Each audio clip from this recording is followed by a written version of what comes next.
Talvez todos nós acreditemos em um tipo perfeito de felicidade, até que um único momento destrua tudo. Meu nome é Kyle. As pessoas costumavam dizer que eu era o homem mais sortudo do mundo, uma esposa linda, 2 filhos incríveis, um emprego estável e uma família que parecia perfeita. Mas naquela noite, uma noite que nunca esquecerei, bastou uma frase do meu filho para destruir todo o meu mundo. Pai, encontrei algo no telefone da mamãe, ela está mentindo. Dá para imaginar? A mulher em quem eu confiava tudo, a mãe dos meus filhos, a pessoa que eu pensava ser minha companheira para o resto da vida, acabou sendo quem me apunhalou pelas costas. Num instante, todos aqueles jantares, todas as risadas, todas as noites tranquilas em casa, tudo o que eu tanto prezava, tornaram-se nada mais do que provas de traição. Naquela noite, não perdi apenas minha esposa. Perdi minha dignidade, minha fé e o mundo seguro em que acreditava. A verdade não partiu apenas meu coração.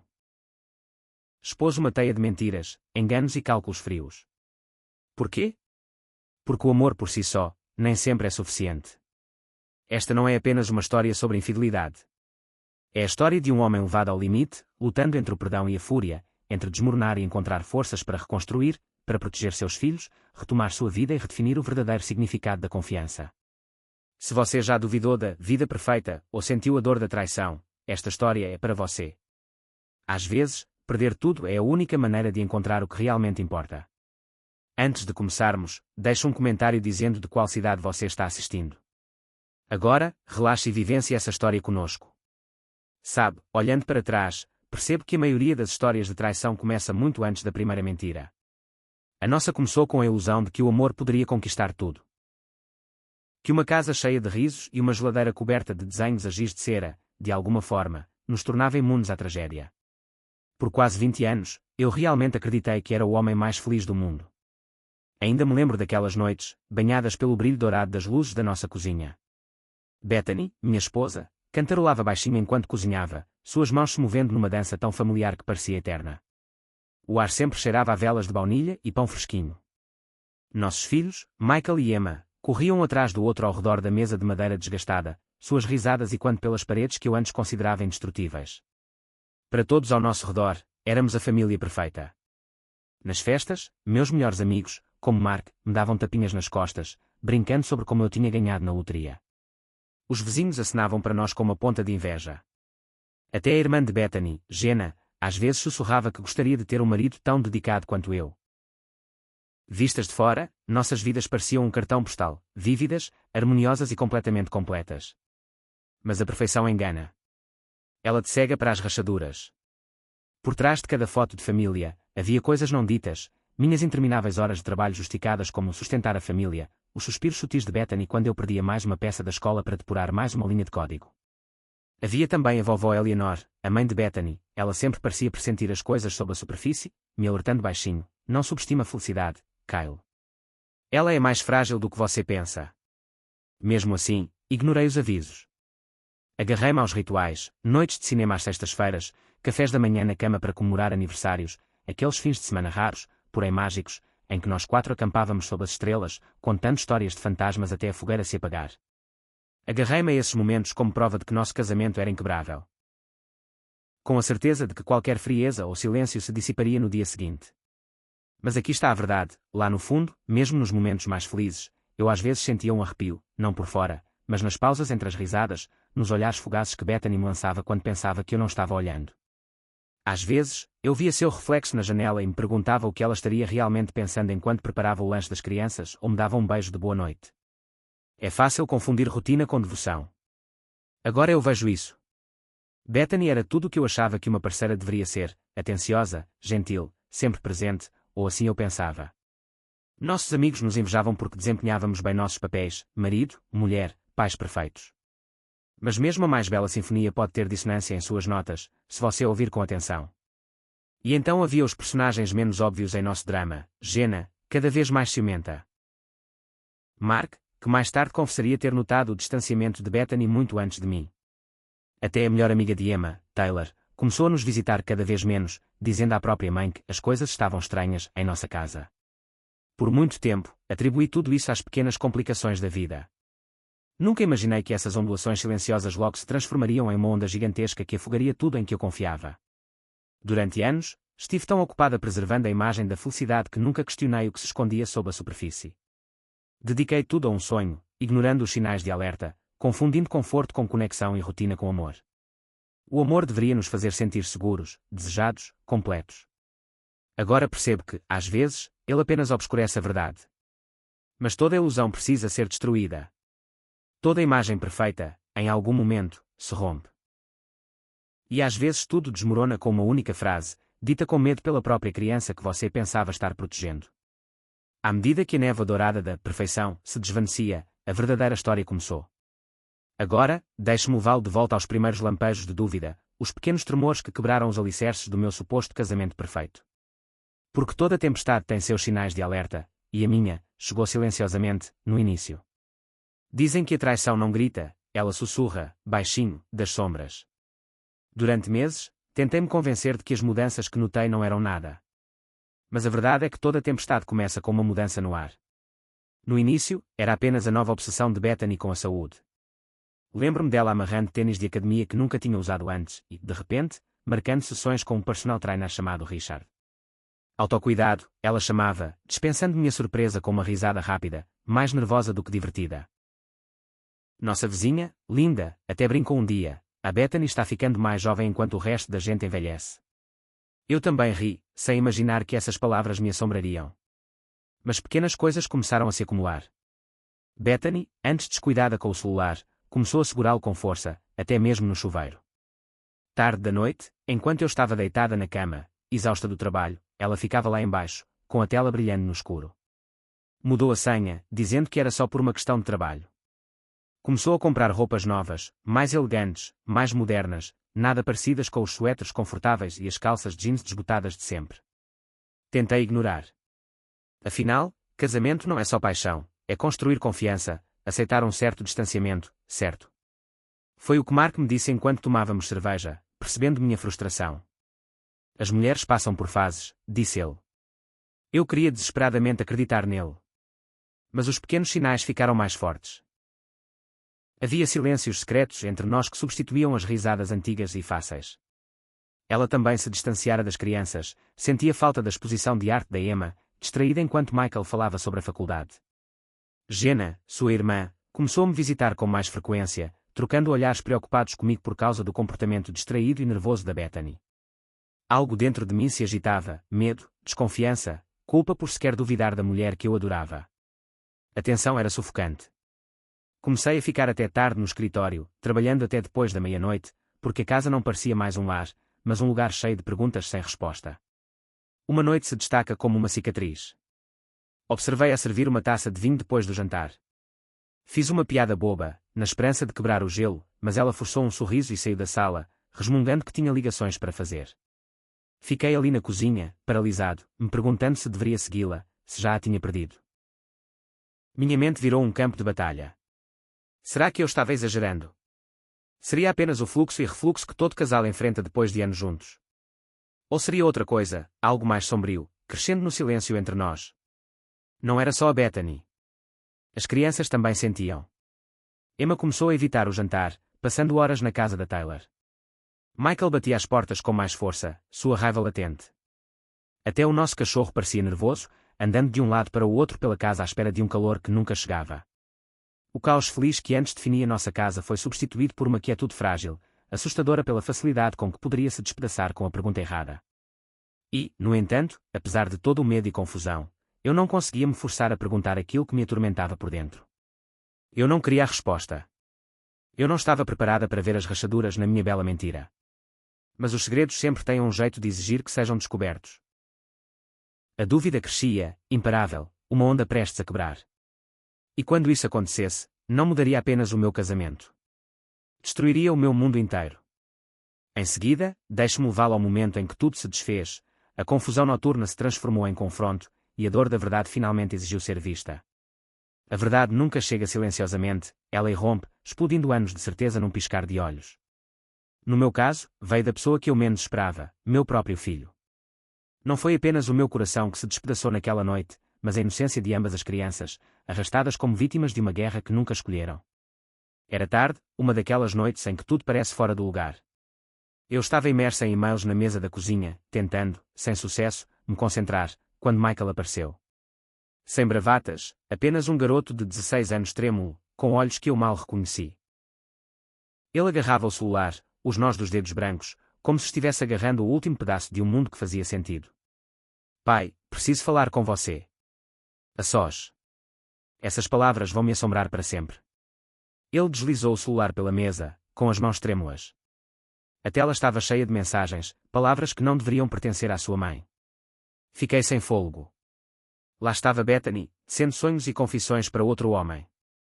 Não apenas segredos, mas declarações. Palavras como queria poder fugir com você.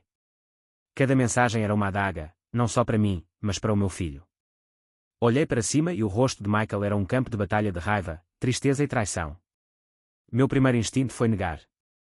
Não podia ser ela. Não era Bethany. Mas a prova estava em suas palavras, claras, devastadoras e inegáveis. De repente, a casa inteira ficou mais fria. Eu podia ouvir a televisão no cômodo ao lado, onde Emma desenhava com sua melhor amiga, Taylor, felizmente inconsciente. Meu mundo estava acabando em um cômodo, e a infância ainda pairava no outro. As mãos de Michael tremiam. Eu não sabia se devia te mostrar. Gostaria de nunca ter descoberto. A dor em sua voz era pior que a minha. A linha entre pai e filho se turvou, eu deveria protegê-lo, mas lá estava ele, tentando me proteger da verdade. Ficamos sentados em silêncio, pai e filho, unidos pela dor. Do outro lado do corredor, Emma começou a cantarolar, despreocupada, seu mundo ainda intacto. Minha mente fervilhava de pânico, o quanto ela sabia. Teria percebido a distância de Bethany? Será que eu os havia deixado expostos a isso o tempo todo, absorto demais em preservar a ilusão para ver o que estava acontecendo bem debaixo do nosso teto? A realidade me atingiu em cheio. Traição não é algo privado. É uma bomba que destroça uma família, seus estilhaços dilacerando crianças em direções que você não pode controlar. A raiva de Michael explodiu. Ele bateu o telefone no gancho e saiu furioso para o quarto. Ouvi os passos de Emma na escada, parando, incerta. Atrás de cada porta fechada, a dor se espalhava como fogo. Naquela noite, nossa casa se tornou uma casa dividida, cheia de medo e confusão. Emma se refugiou na casa de Taylor, recusando-se a jantar. Michael me mandou uma mensagem, horas depois: não deixe que ela minta mais para nós. Palavras que feriram mais profundamente do que qualquer coisa que Bethany pudesse escrever. O maior medo de um pai não é perder o cônjuge. É ver a fé dos seus filhos no amor e na lealdade ser destruída antes mesmo que eles entendam a fragilidade dessas coisas. Jenna, irmã de Bethany, ligou. Ela notou a tensão e ouviu Emma chorando durante uma festa do pijama. Até Mark, meu melhor amigo, se ofereceu para levar Michael para tomar sorvete, tentando manter a normalidade tanto para si quanto para o meu filho. Mas nada estava normal. A força gravitacional da traição havia sugado todos, e ninguém escaparia ileso. Os dias seguintes foram confusos, jantares tranquilos, TV sem som, Emma rabiscando fantasmas e corações partidos. Michael parou de falar, exceto pelas perguntas frias e duras: a mamãe alguma vez nos amou? Fizemos algo errado? E nenhuma resposta que eu desse poderia curar aquele tipo de ferida. Houve um momento, tarde da noite, com a casa finalmente silenciosa, em que fiquei do lado de fora do quarto de Michael, ouvindo-o chorar até dormir. Aquilo me destruiu de um jeito que não consigo explicar. Naquela noite, pela primeira vez, percebi que aquela não era só a minha batalha. A luta pela verdade, pela cura, por me apegar ao que mais importava, estava apenas começando. Eu sabia que teria que me impor, pelos meus filhos, por mim mesma, pela alma da nossa família. Com o amanhecer, decidi, não me esconderia da dor. Não deixaria meus filhos se afogarem em segredos e vergonhas que não eram deles. O próximo capítulo exigiria uma força que eu não tinha certeza se tinha, e o confronto que mudaria tudo estava chegando. Agora, venha comigo enquanto eu abro cada porta, confronto cada mentira e descubro como nossa família se desintegraria, ou começaria a se reconstruir. Quando a verdade finalmente irrompeu em nossa casa, não veio com gritos ou pratos jogados, veio com um silêncio frio e metódico. Nos dias que se seguiram à revelação do meu filho, foi como se o próprio ar tivesse se tornado mais denso, cada palavra carregada pelo que nenhum de nós ousava reconhecer abertamente. Uma parte de mim ainda queria desviar o olhar, sustentar a mentira só mais um pouquinho. Mas cada vez que eu via o olhar retraído de Michael ou as perguntas esperançosas de Emma, a mamãe está bem. Eu sabia que não havia como voltar atrás. Nossas vidas haviam se dividido entre um antes e um depois, e eu era a única que podia decidir o que aconteceria a seguir. Comecei minha própria investigação discreta. Analisei contas telefônicas, cruzei a agenda da academia de Bethany com ligações sussurradas que terminavam abruptamente quando eu entrava na sala. Cheguei a chamar Mark, meu amigo mais antigo, para ir de carro até à academia comigo uma noite. Ficamos sentados como adolescentes nervosos, observando Bethany e Richard, seu treinador, conversando em tom baixo e íntimo entre as repetições, sorrisos que não me pertenciam mais. Havia dor, mas também uma espécie de foco frio. Documentei tudo, fotos, registros de texto, extratos bancários onde pequenos saques inexplicáveis começaram a se acumular. A cada nova evidência, a traição se aprofundava, não apenas o amor perdido, mas uma teia de enganos tecida com uma precisão arrepiante. Minha advogada, Claire, uma mulher durona e objetiva, sentou-se à minha frente enquanto eu despejava todas as minhas evidências em sua mesa. Ela leu tudo, com a testa franzida. Você está fazendo a coisa certa, disse ela suavemente, sua habitual firmeza derretendo por um instante. Proteja seus filhos. Proteja-se. Mas nenhuma quantidade de preparação foi capaz de amenizar o confronto em si. Naquela manhã, depois que as crianças foram para a escola, sentei-me em frente à Bethany na sala de estar, ainda com aquela vela de baunilha acesa, como se quisesse nos enganar e nos fazer acreditar que nada havia mudado. Coloquei a pilha de impressões na frente dela. Precisamos conversar, eu disse. Nunca esquecerei como suas mãos tremeram quando ela percebeu, finalmente, que a farsa havia acabado. Por um momento, ela tentou negar. Sua voz era firme, ensaiada, a voz que eu conhecia de dezenas de reuniões de pais e mestres quando ela assumiu o comando. Você está sendo paranoico, Kyle. Ele é só meu personal trainer. Mas quando peguei a foto dela e do Richard naquele café tarde da noite, de mãos entrelaçadas, a máscara se desfez. Lágrimas rolaram pelo seu rosto. Desculpe, eu não queria que isso acontecesse. Você estava sempre fora, sempre trabalhando. Mas suas desculpas sumiram, perdidas no rugido de tudo que estávamos prestes a perder. No corredor, vi o brilho nos olhos de Michael, avermelhados enquanto ele escutava atrás da porta. Os passos de Emma subiam nervosamente as escadas, escondendo-se da guerra que ela era jovem demais para entender. O colapso não era apenas entre Bethany e eu, ele se espalhava por todos os cômodos, cada lembrança, cada esperança que nossos filhos ainda tinham de um lar unido. Discutíamos, vozes abafadas, mas ferozes. Bethany oscilava entre o pedido de desculpas e a culpa, implorando por perdão, mas sem nunca revelar a verdade. Senti raiva, tristeza e, amargamente, uma sensação distorcida de alívio. Finalmente, as mentiras haviam acabado. Ainda assim, nada naquilo parecia uma vitória. Jenna correu para cá mais tarde naquela tarde, com o rosto pálido enquanto ouvia a confissão de Bethany. O que você está fazendo com a sua família? Sussurrou ela, com fúria e sofrimento misturados na voz. Até Mark, parado na minha cozinha, deu um soco na parede que me ajudou a pintar anos atrás. Ela enganou a todos nós, cara. Mas, à medida que a poeira baixava, uma estranha paz se instalou. Liguei para Claire e disse a ela que era hora de dar entrada no processo. Bethany fez uma mala, com as mãos trêmulas, enquanto Emma soluçava baixinho em seus braços. Michael ficou em seu quarto, mandando mensagens para Mark em busca de conforto que só um pai substituto poderia proporcionar naquela noite. Ao sair do escritório do advogado, a cidade parecia diferente, mais aguçada, mais honesta, mesmo no frio do inverno. O colapso da nossa vida juntos era completo. Mas naquela ruína, vi, ainda que vagamente, os primeiros esboços de algo que eu não sabia que precisava, um caminho a seguir, para mim, acima de tudo, para os meus filhos. Mas a cura não começa apenas com o término. A seguir, deixe-me mostrar o que acontece depois, os passos lentos e dolorosos em direção ao perdão, ao crescimento e ao que significa reconstruir uma família quando o alicerce da confiança foi completamente destruído. O silêncio depois da tempestade foi o mais difícil de suportar. Não há instruções para reconstruir uma vida a partir de pedaços que você nunca imaginou juntar. O tribunal havia dado seu verdito. Bethany se mudou, e sua ausência ecoou pelos corredores antes repletos de aconchego.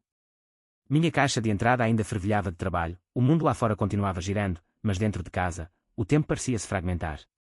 As primeiras semanas foram cruéis. Michael se fechou, falando apenas quando necessário, e seu riso foi substituído por uma risadinha que me partiu o coração. Emma traçou padrões na geada da janela do seu quarto, rabiscando retratos de família onde o rosto da mãe desaparecia. Até nossa cachorra choramingava, inquieta, recusando-se a dormir do lado da Bethany na cama. Todas as noites, eu me obrigava a preparar o jantar, nada sofisticado, basicamente coisas que eu mal sabia fazer. Uma vez, queimei o macarrão e acabamos comendo comida para viagem no chão da sala. Por um momento, Emma riu do meu desastre na cozinha. Michael revirou os olhos, mas deu outra mordida. Não estava perfeito. Não estava normal. Mas era real. Jenna, agora uma tia leal, aparecia a cada poucos dias. Ela se tornou a ponte entre as feridas do passado e a esperança hesitante, arrastando-nos todos ao parque local num domingo só para ver o céu. Mark, sempre o conciliador, organizava noites de jogos, acumulando notas de banco imobiliário e fatias de pizza pela metade, para que Michael pudesse se lembrar de como era a alegria, mesmo que apenas em breves momentos. Mas a cura não é linear. Houve noites em que fiquei acordada, assombrada por tudo o que havia perdido. Eu me culpava por não enxergar os sinais, por amar cegamente demais, por não proteger meus filhos das consequências. Emma chorava em meus braços, sentindo uma falta da mãe que eu não conseguia consertar. Michael me atacou, uma vez, gritando que famílias não deveriam se desfazer. Tudo o que eu podia fazer era abraçá-los e prometer que as cicatrizes desaparecem, mesmo que nunca desapareçam completamente. A terapia virou nosso ritual. Eu arrastando 2 adolescentes relutantes para o consultório do Dr. Patel toda sexta-feira, temendo cada sessão. Mas, aos poucos, pequenos avanços aconteceram. Emma se abriu sobre seus medos de abandono.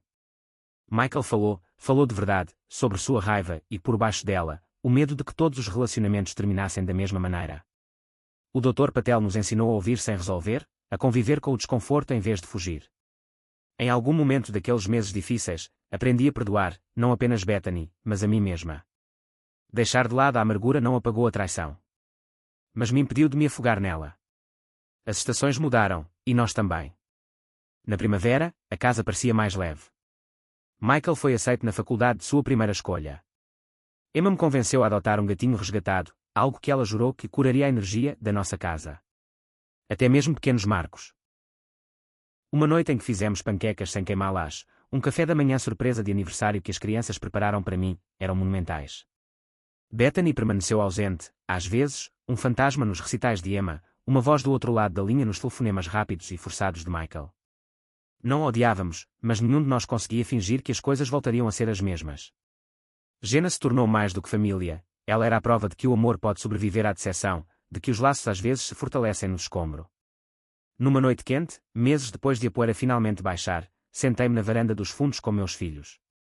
O céu brilhava roxo, cigarras zumbiam na grama. Michael falava sobre o futuro com uma nova chama. Emma, cansada, mas em paz, encostou a cabeça no meu ombro. Pela primeira vez, a gratidão, real, sem filtros, preencheu os espaços antes ocupados pelo arrependimento. Sobrevivemos. Não como a família perfeita que um dia fingimos ser, mas como algo muito mais corajoso. Um pai aprendendo a liderar pela honestidade. Crianças aprendendo que a cura é possível, mesmo quando a inocência é perdida. Mas a jornada não terminou aí. Porque depois da perda, depois da cura, vem a aceitação, e a esperança inesperada de que, das ruínas, você pode fazer crescer algo ainda mais forte do que antes. Junte-se a mim para o capítulo final, onde a reflexão se transforma em sabedoria e novos começos emergem das lições que a tristeza deixa para trás. Dizem que a cura não é o fim de uma história, mas o começo de algo novo. Se você tivesse-me dito, naquela noite em que tudo desabou, que chegaria um momento em que a raiva não me definiria, eu não teria acreditado. No entanto, de pé, à beira da minha antiga vida, encarando os corredores da memória, descobri que o perdão e a sabedoria muitas vezes vêm juntos, disfarçados de perda. Meses após o divórcio, uma noite tranquila me encontrou no supermercado, com os braços cheios de compras. E lá estava ela, Bethany. Parecia diferente, mais magra, distante, seus olhos brilhando com uma mistura de esperança, arrependimento e exaustão. Nossos olhares se encontraram e, por um segundo, todos os sentimentos, amor, traição, até mesmo pena, se chocaram dentro de mim. Ela começou a falar, com a voz trêmula. Podemos conversar, Kyle. Sobre as crianças, sobre nós. Antes, eu poderia ter implorado por um encerramento, ou deixado a culpa me corroer. Agora, tudo o que eu sentia era uma distância estranha e pacífica. Espero que esteja bem, Bethany. As crianças estão bem. Nós estamos bem. Quando me virei para ir embora, olhei para trás. Havia lágrimas em seus olhos, não do tipo dramático, mas silenciosas, resignadas. Estava tudo acabado, de verdade. E naquele momento, eu percebi, minha história não estava mais entrelaçada com a dela. A reflexão não vem de repente. Às vezes, tenho pesadelos, flashes da dor de Michael, do silêncio de Emma, o eco de portas batendo. Mas a cada dia, a dor desaparece, substituída não pelo esquecimento, mas pela clareza. Eu me perdoei, por amar, por não perceber os sinais, por não ser perfeita. A vida não é um conto de fadas, pessoas se partem, corações falham, a confiança se esvai. Mas você sobrevive e, ao sobreviver, você recomeça. Mark, meu amigo fiel, gosta de me lembrar, não é o que acontece com você, mas o que você faz em seguida. Jenna, agora uma segunda mãe para as crianças, insiste em jantares de domingo em família, onde a torrada queimada é celebrada e ninguém tem medo de dizer sinto falta da mamãe, ou estou com medo. Até o Dr. Patel, nosso terapeuta sempre paciente, nos incentivou a escrever cartas, para Bethany, para nós mesmos, para o futuro. Michael selou a sua com uma frase simples, vamos ficar bem, pai. Eu prometo, e eu finalmente acreditei nele. Os dias se transformam em semanas, novas tradições são construídas. Emma pinta murais em seu quarto, vívidos, bagunçados e de uma honestidade de tirar o fôlego. Michael volta da faculdade e traz amigos que enchem a casa de risadas. Não somos perfeitos, mas somos reais, e real é tudo o que eu sempre quis. A maior lição. Que o amor, o verdadeiro, não se baseia em confiança cega ou grandes gestos. Ele se encontra na disposição de encarar verdades duras, de proteger o que importa, de seguir em frente mesmo quando tudo dentro de você grita para desistir. Entender que seguir em frente não é traição, é um ato de coragem. É permissão para construir, para ter esperança, para abrir o coração novamente, algum dia. Então, se você está onde eu estive um dia, nos destroços, sentindo-se indigno de amor ou destruído, saiba disso, a vida após um coração partido não é menor. É mais profunda. As cicatrizes que você carrega se tornam um roteiro para um você mais honesto e destemido. E talvez, só talvez, o amor mais verdadeiro seja aquele que você encontra por si mesmo, no silêncio após a tempestade, quando você percebe que ainda está aqui, e mais corajoso do que jamais imaginou. Obrigado por ouvir. Se você já trilhou esse caminho, ou ainda está encontrando o seu, deixe sua opinião nos comentários. Sua história importa. Nossa cura, mesmo em meio ao escombro, pode ajudar alguém a encontrar forças para recomeçar.